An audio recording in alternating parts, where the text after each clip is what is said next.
Welcome to the Knowledge Gap. Join us as we uncover training challenges, explore learning culture, and envision the future of L&D. Brought to you by Realise, the knowledge platform built for L&D. Hi Ross, thanks so much for joining us. Thanks for having me. Good to see you. No problem. How are you today? I am very well, thank you. I'm struggling to remember the day just because I've been in so much work recently, but I'm hoping it's a Wednesday. So it's the middle of the week. Yep. Me too. No, I totally know the feeling. So just for all of our listeners, can you tell us a little bit about yourself and your experience in the world of L&D? Yeah, definitely. We've only just started. That's probably the most difficult question about who I am. What do I do? There's a variety of different answers. So the simple one is, so I've worked in the people/HR space for about 17 years. I have been in L&D for about just over a decade of that. So I've worked with kind of big enterprise level companies. I've worked with scale ups. I've worked with startups. Those roles have all ranged from operational kind of HR to digital L&D manager, L&D lead, head of L&D, and now these days I give myself a made-up job title, which is a chief learning strategist for my own little business that I have at the moment in time, where I work with loads of different companies globally to consult them on how do they best leverage learning technology, build their ecosystems, and basically just maximize what they're doing at the moment. So in a very kind of brief synopsis, that's kind of me and what I do. Fab. And what made your decision to leave the big enterprise company and start on your own? Yeah, many things, to be fair. I think two of the main ones are, so one, this is going to sound very popular nowadays, but I've kind of had a side hustle of the last 7 to 8 years now of running a newsletter for L&D professionals, which has grown to about, I think it's about 3,000 people now who are part of that every week. And I really enjoy doing that. That is never anything that I saw as being a future business. It was just me with a keyboard being bored myself and thinking, I could just write some stuff and maybe it'd be interesting to see how growing this works. And then it morphed into a brand and it morphed into something. So I had enough signals from that to say, you know what, I could probably go and do this full time versus doing what I'm doing. And I felt like I had more of an opportunity with that to really influence kind of L&D thinking and just give people, free ideas. The brand is called Steal These Thoughts for a reason. So you just take the stuff and do what you want with it and build it.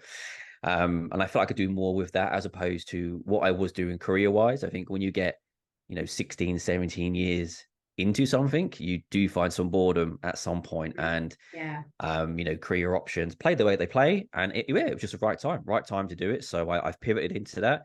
Thankfully, people are still engaging with it, so I can still continue to live. So I do that, and then alongside with that, of course, is I work as a strategist to learning technology companies, as I say before, a lot of corporations globally, on leveraging their learning tech and building their ecosystems and fundamentally just their kind of digital strategy in the L&D space.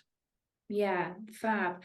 And with Steal These Thoughts, what would you say are some of the things that you talk about that really make you stand out and have gained that much interest that's different from probably the usual status quo in L&D? Yeah, so you could probably tell from this. I think the best compliment someone gave me the other day was, you don't look like a 9 to 5 guy or talk like a 9 to 5 guy. So there's probably something there, and my endless doses of sarcasm in my writing, where I kind of I'm one of these people where I would just give away everything that I do for free, pretty much. I kind of have this notion of, everyone's kind of doing the same thing. So I've always come from a point of, I'm quite keen just to share thoughts with people, see what they think, and do that. And a lot of my, writing and videos of people who have seen them is kind of straight down the barrel. I haven't got any corporate fluff around me. I'm not talking in, methodologies or the particular strategies or whatever. I'm just basically saying, this is not the truth, but this is my truth. These are the things that have worked for me. Here's some experimentation, and see what maybe you can learn from that. And then the other dose of it is that I really try and break down what I think the industry tries to make complicated, but simplify it to a level where it's just like, how can anyone pick that up? And I think that's what makes good L&D people in general, is how do you take stuff that kind of seems complicated, but how do you simplify that? So yeah, I think I would base most of my success on that, with basically just shooting down the barrel and just, you know, a bunch load of memes and gifs, and probably appropriate, inappropriate at times as well. So yeah, that's what I'd look at it as. Yeah, so really just humanize it, you know, make it totally relatable to the everyday reader. 100%. Yeah, Yeah, 100%. There's enough people out there, you know, not that, you know, I love Josh Burson, but there's enough Josh Bursons and other people out there who will do formal 100-page reports and all of that good stuff. We don't need another version of them in the world. So I'm not trying to give that. I'm just trying to bring a bit of humor, a bit of free stuff, and hopefully some education on that journey. Yeah, hey, and it's working. So you're clearly doing something right. So I'd like to spend a bit of time talking to you about your experience working in those big enterprise organizations where you've probably had so many different stakeholders to please. Can you share some of the most significant challenges that you've faced when really trying to innovate within a large organization's L&D department? Yeah, so for large organizations, so I can give an example where I worked for a large retailer for about 7 years. And that employee base was around 350,000 people. So I didn't have to work with all those 350,000 people. I think my remit was roughly around 25 to 30,000 people to basically deliver L&D solutions for them. Now, in any large organization, you have to appreciate the kind of culture of the organization. So by that, I mean, what is their understanding of workplace learning today? For most organizations, it's the education model. They kind of look at the school model, and that's the model that continues to be repeated in corporate organizations because, you know, why not? It's cheap and people know it and they'll go with it. But half the time that doesn't work for performance. And then the challenges on top of the culture is also understanding, you know, the system you're in for the corporate organization, the constraints that are in that system, and also the context as well. So, which is the reason why whenever I have these conversations is I'm always very, I suppose, guarded on giving people specific advice, because I never know for an organization, you know, what is the culture of that organization? What is the constraints you face?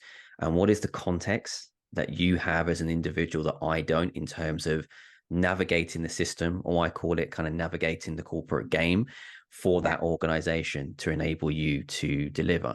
So I think those are always the big challenges, is in A, understanding those three components, and then B, how do they influence what you need to do as a L&D team or as an individual? Because if you try to fight against those, it's kind of like when you go to Vegas and you try and bet against the house always wins. You're not kind of going to stop this gigantic system. And although we all love to kind of say, like, you know, let's disrupt L&D and break the wheel, and that, I think it's good in aspects, but to do that in an environment as a professional in the context of your organization and the constraints that you've got is incredibly difficult. So I think that is actually a theme for all organizations that I worked in, is just understanding those challenges and how do I navigate those in the field that I'm in, and that takes many forms. Yeah. So how would you say you've, you know, overcome some of those challenges, and I guess really got that buy-in from all of the stakeholders within the constraints that you can find in? Yeah, so it's most certainly not a magic bullet, and I get it, right? People want me to say, do these 10 things and then you'll be able to do it. It's not really how it works. I think the reality of it is it requires a great deal of patience. So a lot of these things are built, unfortunately, over decades, not days, pretty much. You know, a lot of examples in the retail company that I gave when I was bringing in a digital learning strategy there, that was a kind of 3-year culture change, which might scare some people as they listen to this. But if you think about the size of the organization and what you need to do and the influence of that, it's very different. So a lot of the time is spent overcoming those challenges by working with people to evolve their thinking on modern practices of workplace L&D. So, you know, where is it today in your organization? where can it be to help that organization be high performing, and what can it become to future proof that too? And that is really just kind of being good old humanists. That is connecting with people, that is trying to educate people on, as I say, the modern world today. How do we bridge that gap between education, which is really not a great model for the work environment because of the pace and the adaptability, and how do we build a model that works for that? So a lot of it is what I like to look at as storytelling. It is networking of people.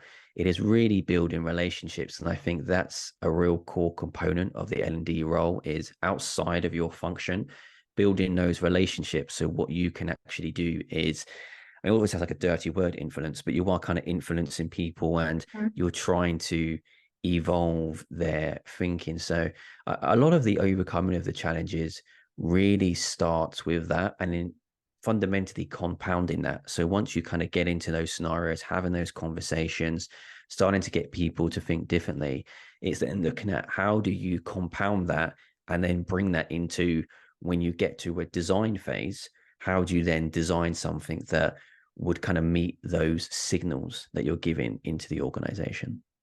Yeah, yeah. Cool, thanks. That's really, really helpful, Ross. And as someone that seems to be quite an influential figure in various L&D roles that you've had, you know, I know you said you don't like giving advice, but for L&D professionals that are really working in large organizations like you have, and are passionate about innovation, what advice would you give to those to try and, you know, push those boundaries that they perhaps might feel that they're stuck within? Yeah, definitely. So I'd probably use an analogy here that I'm hoping most people will get, which is don't be a bull in a china shop, and don't try and burn the house down. And the reason why I say that is because I think in the industry, I think we get very, very excited about new things. We get very excited about methodologies, and whether rightly or wrongly, I kind of look at it sometimes as a bit of a cult, like a cult of learning, where we all come together and we're like, oh, we're going to change this, and we're going to, you know, make these people do things differently. But like I said before, the reality is it's very difficult to do that solo on your own. So my biggest bit of advice, linking to what we've said before, is looking at those three aspects of, you know, what is the culture, what is the constraints, and what is the context of your organization. And the sooner you understand that, the easier it's going to be for you to navigate and deliver in your role and deliver the things that you want to do yourself. So I would say, you know, be passionate, be curious, research things, but really think about what is your approach going to be to actually implement that. Because you're not going to go in, be like a bull in a china shop, tell everyone they're wrong, education is terrible, you shouldn't do it this way. And, you know, it's just not going to work that way. You have to bring people on a journey, and you have to take them on that journey to say, well, if this is where someone is today, how can I bring them to these different milestones in the next, you know, 3 months, 6 months, 12 months? So it's really just being cognizant of your environment. Yes, you know, looking what's happening in the industry, using research and listening to others, but always make sure that you tailor that to your environment with your context, your constraints, and your culture as well, to make it work itself. Yeah, I completely agree. And I think sometimes it can almost feel a little bit like a race to jump on the latest bandwagon, can't it? You know, so like you say, there's, you know, new methodologies or, you know, new practice innovation that, you know, you can see people working with. The bull in a china shop approach can sometimes be something that, you know, people almost like try and rush, don't they? But I think, you know, you're so right. It's you definitely have to slow down and understand the wider context of how it's going to work or fit within what you're, you know, trying to achieve. Yeah, definitely. And in terms of, you know, a learning culture, it's something that's really important to all organizations, you know, something that all stakeholders plus L&D want to be able to achieve. But of course, continuous learning, especially in distributed workforces, can be quite difficult, can't it? How would you say that, you know, L&D professionals can promote and achieve continuous learning while still ensuring that, you know, traditional practices are still respected in corporate organizations? Yeah, it's a really good question. So I think the kind of first component of that is really understanding and trying to help educate the organization that with learning cultures always exist. It's just biology. We're humans, right? It's like when people say learners, it's like saying we're breathers, that we do it. It's part of our makeup. We can't not do it. Otherwise we wouldn't survive. So a learning culture is always there.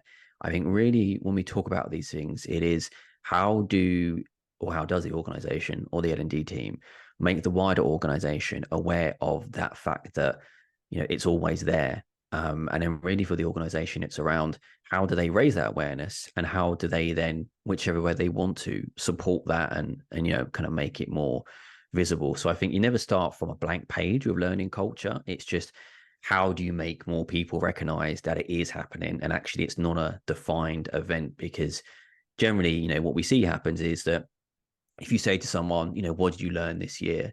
And if they hadn't been sent to a classroom experience, they weren't sent something mandatory, they'd say, I haven't learned anything. But obviously not true, because they could have sat next to one of their colleagues who said, look, this is how to use ChatGPT, or this is how to use Excel. They've learned something. They just don't understand the broader context of it. So, but that's all L&D teams kind of fight against that to an extent. And I think unfortunately L&D teams are kind of seen as this gatekeeper of learning cultures, which is not really true. They're kind of there to enable people and build the environments around that to help that. The second part of traditional practices is probably going very closely to what I've said before. So, you know, be very careful on the battles you pick, because the overarching war is essentially how do you move from an education model to a performance model. And you're not going to do that overnight. So when I say to people, and some people might have to Google this so they don't know the story, is there's the story about the fall of Troy, where they use the Trojan horse to get in and trick people and do this. And basically my thesis around this is that if you can work with stakeholders to deliver the things that they're asking for instead of trying to fight with them all the time. So an example may be if they've asked you to do a very kind of standard leadership development program, which has been the same since the 80s, you know, don't fight against it, do it, but do 90% of it and then spend 10% of that experience trying something a little bit different. So throw something in there under the veil of all the other stuff that they've got. And I kind of called it the Trojan horse technique, because it's essentially what I find happens is that you'll do something and then people are like, oh, that was quite interesting. Can we do more of that? Or can we explore that? But what it allows you to do is, to your point, is to respect the traditional stuff that people want, that people expect, that people look at as to say, you know, I've ticked my box. Yes, I've learned. But it also allows you to put something a little bit different in and to test and experiment. And, you know, you're not going to really get any pushback from that, because you're not asking anyone for permission on it. And really, they've got 90% of what they want. And that 10%, either it'll be amazing or people will forget. But what it allows you to do is still push those boundaries, as you say, to look at what have I tried doing this, or what have I tried doing that, but under the veil of what already exists, instead of trying to go down the route of, okay, I'm not going to do any of this, I'm going to do my thing instead. You know, if you do that, like I said before, the house always wins. They're going to turn around and say, no, you know, shut that down, do what we want, and then crack on. So, yeah, I wouldn't say that's great legal advice if anyone's listening to it there, but I'd say, you know, if you can put in a little Trojan horse and try something out, you know, go for it. Yeah. No, I think it's really good advice. And, you know, typically just as people, as humans, you know, we don't like change anyway. So we have to almost respect that. If, you know, an organization has done the same thing for, like you say, 15 years or whatever it might be, naturally people will be resistant to change. But, you know, just slipping in the little nuggets of something different and seeing how it plays out, could end up being really valuable to not just yourself as the L&D professional, but for the wider context of the business as well. And I think in the world of L&D at the moment, and well, actually wider than L&D, business as a whole, we are starting to see quite a significant change in terms of technology that's available. You mentioned chat GPT. AI is becoming certainly a tool that's definitely being explored and used a lot more over the recent years. From your perspective, how do you see the role of L&D potentially changing with the implementation of AI, or being used within L&D roles?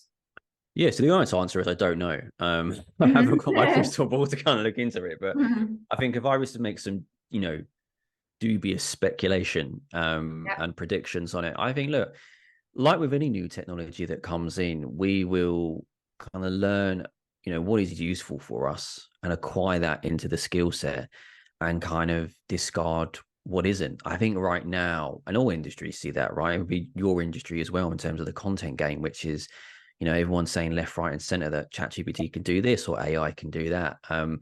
We don't really know, right? We're all kind of messing around together, which is the beautiful thing of the human experience of learning.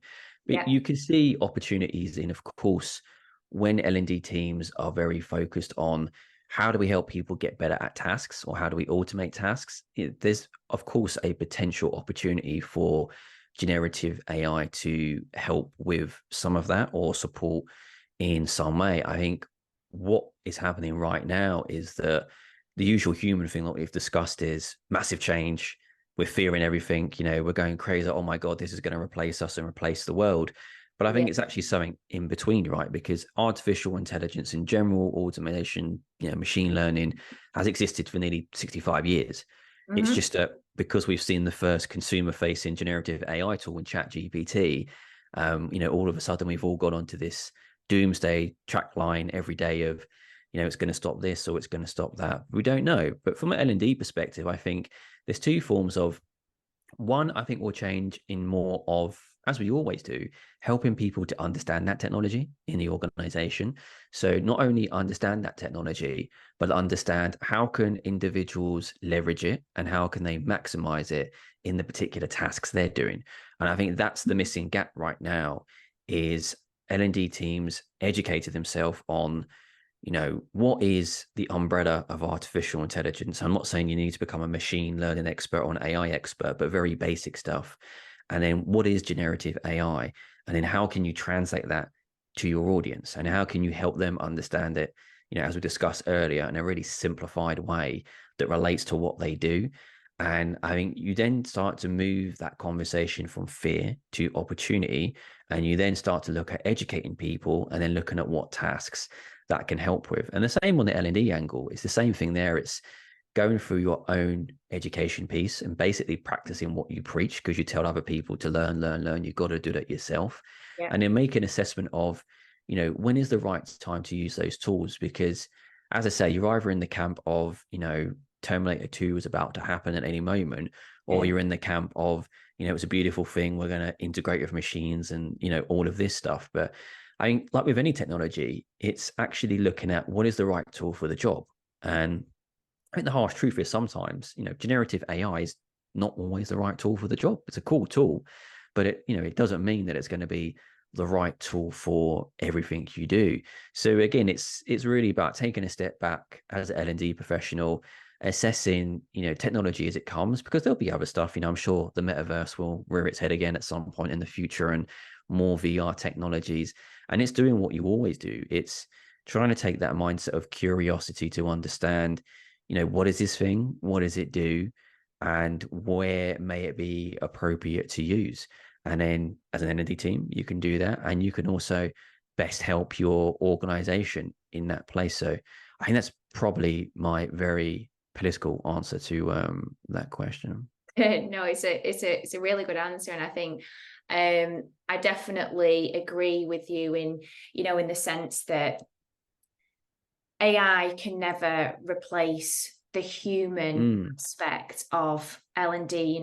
It certainly doesn't have the empathy and the soft skills, the context, like you say, behind what you're trying to achieve in an organization. But hey, if there's scope for it to help, supercharge your role or increase productivity, then it's you know, something that's worth exploring. But, you know, for anyone that does have any fear about, you know, like you say, Terminator 2 starting to happen again, it definitely will not have the empathy and soft skills that L&D professionals have. Yeah. Yeah, definitely. So, I mean, you know, I think that's where a bit of education helps, because I think it just allows you to understand how does this thing actually work and what are the limitations. Like with all technology has limitations and opportunities. And, you know, we all get kind of excited and wrapped up in all of the media that we see, but you have to really kind of go between the lines and look at that research to understand, well, you know, what can't it do? Where does it stop? And to your point, it is that more, I don't know if it's the right word, but it's more that kind of humanness. And, you know, it's not going to think critically. As you say, it's not emotive in any way. It's not going to, you know, do any of that stuff. And I think if you spend time with these tools, investigating them and testing them, you will see that. That's not to say it can't help you with tasks, but, you know, very much the generative AI technology that we've got now is what is classified by much smarter people than I as narrow AI, which is basically a tool that can do one task or a couple of tasks. I think what a lot of people fear is artificial general intelligence, which is the Terminator, which is thinking on its own, you know, self-sufficient, doesn't need humans. That is, hopefully, it may never happen. But, you know, we're humans. We're going to think about the doomsday situation before anything good comes out of it. Yeah, of course, of course. So one final question for you, Ross, then. I think that, you know, as someone that loves reading, still my thoughts and all the content that you put out and share there. How would you say L&D team, can make sure that they're keeping relevant and effective in the coming years and really make them stand out, you know, from the status quo of what L&D has traditionally been for decades? Yeah, I mean, it's a very good question. I think, look, it's like many things, you know, seek diverse opinions and thoughts from people in all corners of the industries, you know, people you agree with, people you don't agree with. I have many conversations with people who don't agree with me and I don't agree with them, but it doesn't mean that we can't find some kind of insights from one another and add into our thinking or maybe change our thinking in some way. You know, the ways you can do that are, of course, LinkedIn is the only social media platform I'm on. I'm trying to get out of the matrix as much as possible, so I kind of just stay there. But there's a plethora of people that are really interesting to follow. You know, if you want to, obviously there's me at stillthesethoughts.com, shameless plug there. But if, you know, if you like sarcasm and memes, I may be your person. If you want something more serious, you might want to go find other people. But, you know, there's loads of people in the industry with podcasts and newsletters and articles. And I think, look, it's the same thing that I've done, where, you know, I always say to people, don't seek what I've sought. Well, I can't remember what the word is exactly, but it's don't do what I do pretty much, but just seek what I sought to do. And it's just go and find those people, online, look at research, look at data, and, you know, try and keep yourself in the flow of that as much as possible. And there's so many resources to help you do that in our age. You know, ChatGPT might even help you do that, but, you know, YouTube, newsletters, blogs that I'm sure you also do as well. There's so much there to get on board with. So yeah, but I would just really kind of commit to just get a diverse group of thoughts to make sure that you are getting different views of the kind of world, and then you can take that into what you're doing, and then you know, try to be more of a independent thinker, I would say, instead of being the chess piece, be the chess player. So however you want to interpret that, then yeah, I hope that works.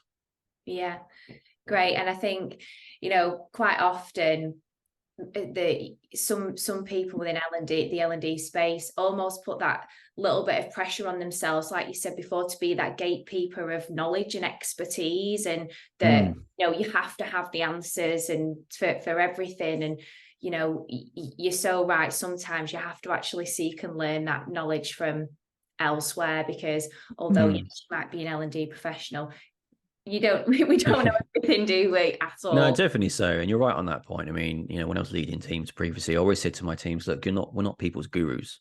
Like, I know people might come to us and say, can you do a workshop on X, Y, and Z? You will find very few L&D people that have that breadth of knowledge. It's just not possible. If you think about, there's a depth of knowledge in the particular subject. Like, you're not going to find me doing a masterclass on emotional intelligence, because that's not really what I do. I don't have any domain in that. I might go out and learn about it, but I wouldn't be the best person for that. So yeah, I think you hit the nail on the head there in terms of, although it's hard sometimes, trying to shed that, I suppose, guru-ness visage of having to need to know everything, and just pick up little bits from there. Yeah, and sometimes those gurus actually exist within the organization already, don't they? Yeah, 100%. Various departments, and it's okay. In fact, it's essential to actually seek the expertise that already exist. 100%. Yeah. I think the hardest bit for people in any, after like 17 years of working with people all the way from C-suite down, I think the hardest things for anyone to do is, one, ask for help, and two, say, I don't know. And I think those are really hard things for people to do in general, that I've noticed, and even I do it as well, because you want to feel like you know all those components, and it's just a human thing to do. But you're completely right. The power of whatever we want to call it, connective learning, social learning, is that you might not know, but there'll be someone else that you can partner with and co-create to potentially build something who will be in a better place to do that. So yeah, you're completely right. Don't put it all on your shoulders. Always co-create, and don't build in silo. Yeah. Fab. Well, thank you so much, Ross, for spending the time to talk to me today. You've been such a great guest, and I'm sure there's so much great tips and advice that people will be able to take away from it. So yeah, thank you so much. No problem. Thanks for having me. Have a good day. Thank you. If you've enjoyed listening, like and subscribe for the latest episodes. Head to the website to create your free account, or to learn more about Realize, the AI knowledge platform built for L&D.